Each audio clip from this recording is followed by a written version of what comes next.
One of my favorite subreddits at the moment is r/organizing. This person liked my suggestion when I recommended painter's tape to help their child organize and label their toy bin with something easily removable. I love tape. In fact, I figured I might as well make a whole movie about my love for tape and its many uses.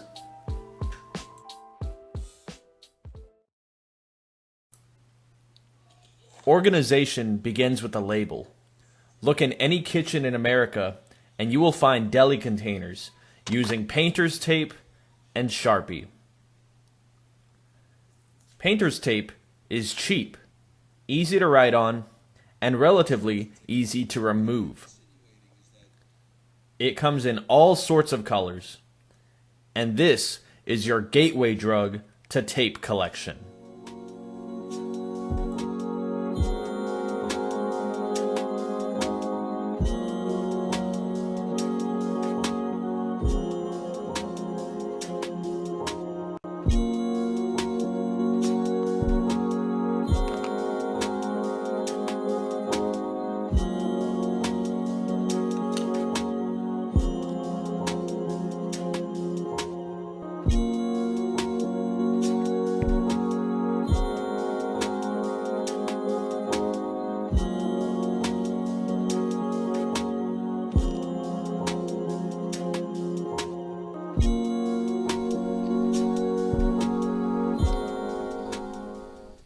You may have seen this trick before, and this is what really got me into painter's tape.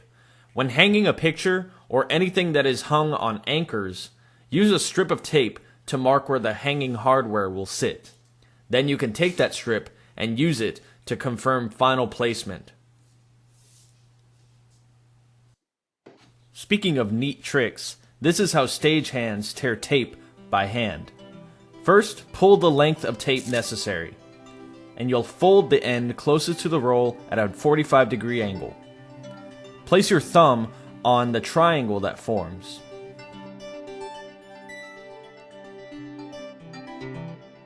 And simply pull to rip. This not only gives you an easy way to find the end of the tape, but when you're done and ready to remove your label, simply pull this triangle.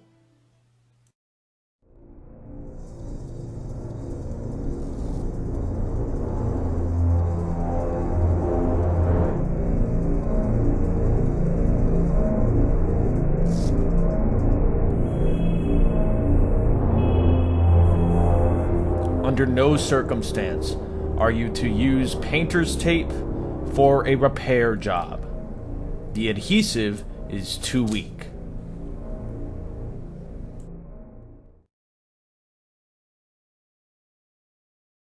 Using tape is the least sophisticated level of repair. It doesn't need to be complicated to be beautiful, to work.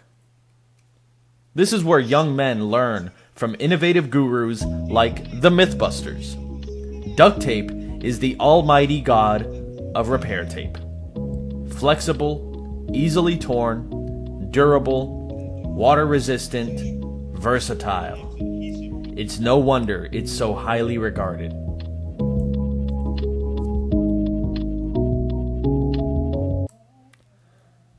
Packing tape is what we consider to be the unsung hero of the poor man's lamination. For a more significant repair, consider 3M tape, from the authority on adhesives. For a less significant repair, you can't beat clear tape. It's reliable, it's easily accessible. This cheap dispenser will be your greatest ally when making invisible, tiny repairs.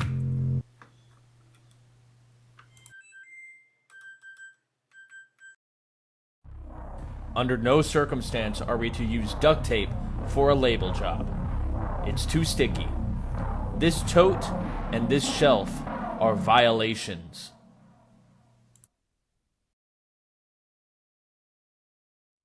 Sometimes you need a little from both camps. Strength and designation. This is where gaffer tape comes in.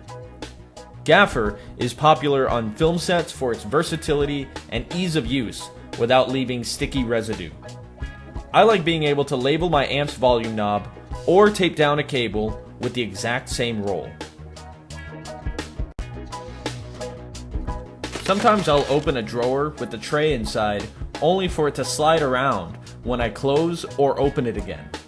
A double-sided roll of gaffer will fix that right up, with an anchor that's strong enough to keep the tray in place.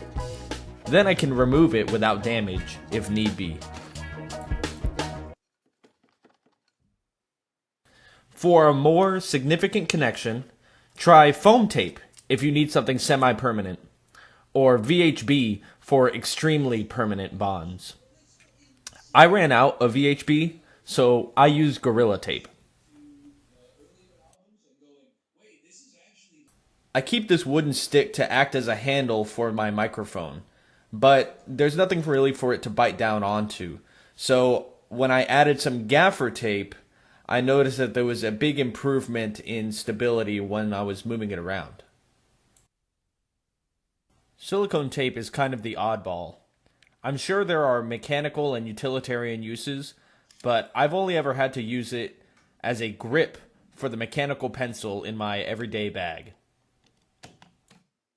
If you are sensitive to lights while you're trying to sleep, the most important tool you can keep in your arsenal is a roll of tape. This will either dim the light severely, or you can outright block them out. This is especially helpful for annoying, flashing lights.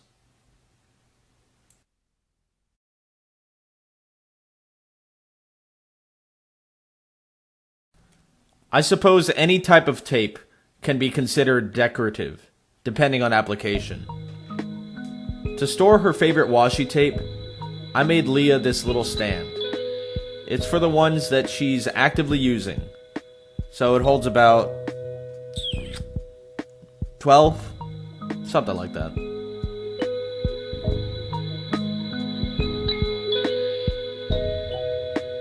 Washi tape is designed to decorate the inside of journals or for paper, super lightweight applications. It's not strong, but it's very cute.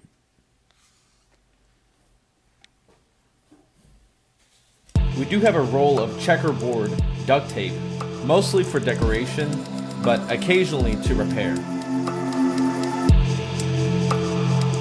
Leah is a big fan of double-sided tape.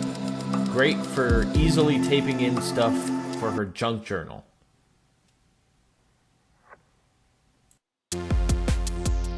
When it comes to the standard for decorating tape, it's obviously Sharpie. Industrial strength is fine, but it's a bit overkill. For labeling darker tape, consider one of these paint markers, or maybe a whiteout pen.